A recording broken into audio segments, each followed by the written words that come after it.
Welcome to the official YouTube channel for me, the Colin Cowherd Podcast. Go on, hit the subscribe button right there so you don't miss any of our football content this postseason. Going to have instant reactions after every big game. Thanks. Okay, Bills 40, Jets 14. Jets had 16 penalties. It's over. So, I will say this about Buffalo. I think these are the Sean McDermott playoffs. So Josh Allen, I looked it up today, in 10 playoff games, has a passer rating of 100, 21 touchdowns, 4 picks. This is not a Lamar Jackson situation. He has been a B+ to A- quarterback in the playoffs. Yeah. And again, I don't expect you to be as good as you are in the regular season because you're not playing Carolina and you're not playing shitty teams. So if you're a 100 passer rating quarterback in the playoffs, that's exceptional. And Lamar has gotten tight. Like, you can see it. He's tight. That's not Josh. Josh has been excellent. If they get bounced early in the playoffs, and I know this sounds crazy, and I like Sean McDermott, but John, if they lost, if Cincinnati got in and played Buffalo in the first round and Cincinnati won, I'm telling you, I think McDermott's in trouble. Because when I watch this team, I don't want to hear about Josh Allen. Okay, this is not a Josh Allen referendum. He lost a game because he scored a touchdown with 13 seconds left in Mahomes. He's been fine in the playoffs. This team, this coaching staff has real pressure on it. I mean, think about this. Harbaugh's not going to get fired if they lose in the playoffs. Andy's not. I mean, think of a coach that would get Harbaugh, LaFleur safe. Jim or John. I mean, Sirianni, real pressure. Sean McDermott, real pressure. I am fascinated to watch Buffalo. They have to, at minimum, get to the conference championship. At minimum, in my opinion. Yeah, I mean, they're going to be more than likely. I think Denver's going to win next week if Andy rests everybody, and it's a kitchen sink game for them. They would be a huge favorite in that game. I mean, we're talking touchdown plus, maybe 8-9 points. I'm pretty confident Buffalo wins that game. The next game, though, it gets real. I mean, you're playing Baltimore, who feels like they're really coming on. I don't know what Baltimore did. Their defense looks better. That would be a make or breaker. Because then if you win that game, all of a sudden you'd have a lot of momentum going into Kansas City. Right? And you've beat them already this year. So I think it could go one of two ways. I think they're winning week one, or, that first in Buffalo, no matter what. I'd have a hard time. But that week 2 game against Baltimore is a massive That's going game. to be... Because I would say this. If they go to Kansas City and they have another one of those, and listen, he's had some weird moments with clock management. If it feels like he blows a game, maybe. But if you get beat, it's like some people just couldn't beat Michael Jordan. Some people just couldn't beat Tiger Woods. I think losing to Baltimore, you already lost to him this season. You get him at home in the second round. I think you got to be in the conference championship game. I think you can lose to the Chiefs and keep your head high. Even though it would start to feel like, are we just always going to be second fiddle? Are us in Baltimore just always going to be second? And the fact is, you might. That was kind of like Pittsburgh and some of these other teams to Bill Belichick and Tom Brady. You just play for second in your conference. But I think they'd have to win that game or else it could be weird. Because, and listen, I think it's hard. I mean, what do you even make of the Jets? The Jets are a joke. I mean, and listen, I give the Bills credit. It was a little weird early, and then it was 40-0. And it was like, okay, you guys are just playing with them. We learned this. Matt Eberflus and Robert Saleh got fired, and their teams got worse. So I always believe, be very careful about firing a coach in season, because if the interim coach wins, you get fan and player pressure to hire an interim coach. And if he loses, then you lose the locker room. So they're 2-9 since Robert Saleh left. But I have always felt that Saleh wasn't the problem.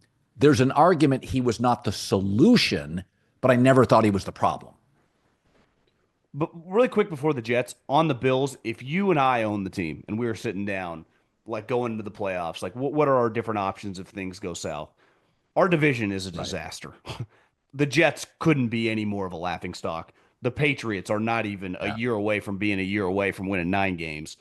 And the Dolphins, I mean, I just don't really take the franchise seriously, and we own them. So it's like, now, trying to go from really good to great, totally admire anyone who's willing to do that, but it is a pretty risky proposition. Now, if that job became open, everyone and their mother would be calling them. But I just think that, like, you do have a pretty good thing going. And to me, especially if you lose the Chiefs, you're going to keep winning 12, 13 games every year in this division. and you have a capable guy. I'm just saying it's pretty Yes, risky. I get it. Do you just stay? Do you ride the Yeah, course a little bit, because the Jets could go backwards from here, and the Patriots could be stuck here for a yeah. couple No, years, right? I And think it. so that's just something you got to take Yeah, into I'm account. not saying I'd fire Sean McDermott, but I do believe the pressure is on Sean McDermott, Yeah, I agree. whereas in Baltimore, the pressure's on Lamar. John Harbaugh's got a ring. The pressure with Joe Flacco, Lamar needs to play better. That's indisputable. He's got to play better. Josh has played very well in most spots. I would agree, but that organization, I think most people would choose the Ravens roster over the Bills Yeah. roster. I think there's going to be a ton. That game, I mean, we have to play it out to look at all the different games. That's got to be one of the better playoff games of the entire tournament, right? If I tell you Ravens at Oh, Bills, what's on the line for those two guys, it doesn't. I mean, that's Saturday or Sunday night, week 2, right? That's as good as yeah. it gets. One thing on the Jets, Aaron, 12 completions, 2 picks. He's about the 15th or 16th best quarterback probably in the league now. Maybe 13th, 12th.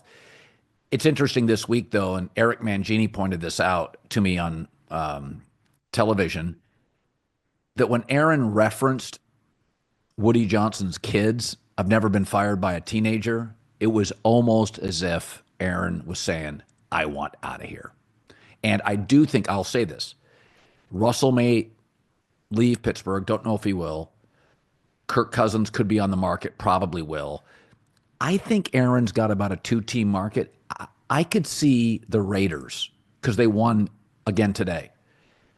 I could see the Raiders if they're like, we're not going to move up for Cam or Shador. We're just not going to move up. I could see them going with like a Kirk Cousins or an Aaron Rodgers for a year. I really could for 1 year. Yeah, when I saw the story today that Rap Sheet said that Garrett Wilson has basically let it be known, if this guy comes back, I'm going to want Yeah. out. I was dominating, and then you begged for your friend to come here, and then I just became kind of Yeah. irrelevant. And we know how wide receivers can kind of turn into divas that way. So that's gotten weird. And I would choose a young Garrett Wilson over a 41-year-old Netflix star at this point in time. So I think this Rodgers. Who would you hire as a coach? Like, I mean, to me, Ben Johnson would be obviously a guy you'd interview, just because, and I'm always hesitant with these coordinators, but there have been enough coordinators excel on the offensive side of the ball, and he's been Yeah. so good that he's, to me, him and Vrabel. I mean, now that Bill Belichick would have been a guy I would have hired if I were all these teams, but I think those are the two guys. Who else are your really option? Now, one, we got a curveball here because, and I know he got his ass kicked today, but CeeDee Lamb was out. McCarthy, these teams are going to want to talk to Sure. Mike McCarthy. So Jerry has played this out like, yeah, we'll just date a little bit more before we really get married. And it turns out like Mike's actually helped himself out. So like if Mike McCarthy's available, I know this, the Jets could do way worse than just to get a grown-up, a guy that knows what Yeah. he's doing and would be guaranteed to just get the train back on the tracks. So like to me, McCarthy is an intriguing option.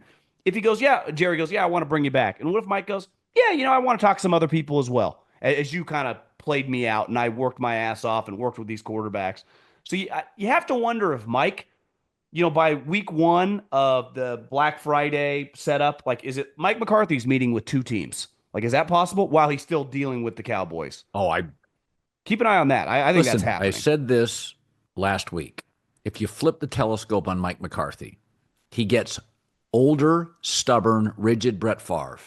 2 years, goes 13-3, NFC Championship, wins a Super Bowl with Aaron. We now discover that Aaron's difficult to coach. Both LaFleur and Robert Saleh discovered that, and Mike McCarthy, 3 for 3. He then goes, not only wins 12 games a year with the best B-plus quarterback in the league in an O-line rebuild, Dak, he's winning with Cooper Rush. And so it's like at some point, he won with Favre.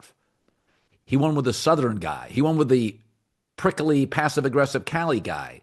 He won with a guy that kind of is kind of an overpaid B-plus guy, Dak. He's now winning with a backup. You say what you want about Mike McCarthy. He's won with everybody. And all his quarterbacks put up their best records and their best numbers with him. So I know I always said this. Aaron was this good-looking, cool guy in Green Bay, and Mike looked like a Milwaukee cop. And just the aesthetic of it, sometimes Mike came across as sort of, unsophisticated, little heavy, and Aaron was the hip coolster on TV. And I think that played into it, that Mike was sort of marginalized. But we have to be fair about this. Every quarterback that plays with Mike McCarthy flourishes. All of them. Cooper Rush, Dak, Favre, Aaron, all of them flourish. And so, to your point, I think he'll have options. And he's calling the plays. So it's not like, well, he's like Tomlin or Dan Campbell or Sirianni. He's rallying the troops. No, like he's the guy in the meeting with the quarterback calling the plays from the sideline. So he brings a value. So it's like, wait, he can lead the organization. He can handle crazy shit because, like you said, the end of Aaron, but the last couple of years of Jerry could not. I mean, he's dealing with Jerry Jones in his 80s. And then once he got rid of Kellen Moore, I think people thought, did he lose his touch at the end of Green Bay? You watched last year, Dak had the best year of his career. And then this fight, I mean, if the guy doesn't screw up against the Bengals on Monday Night Football touching that ball, he would have won 5 straight games with Cooper Rush.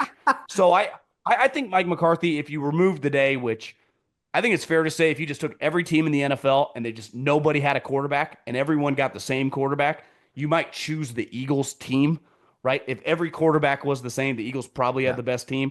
Like it was bound to happen to them. They were missing a couple players and they got run. But I think what else is Jerry going to do? Like, is Jerry going to hire someone else? I think he's going to want McCarthy back. But I do wonder if someone plays you a little bit in business and you got some leverage. I could see Mike screwing with him back a little bit.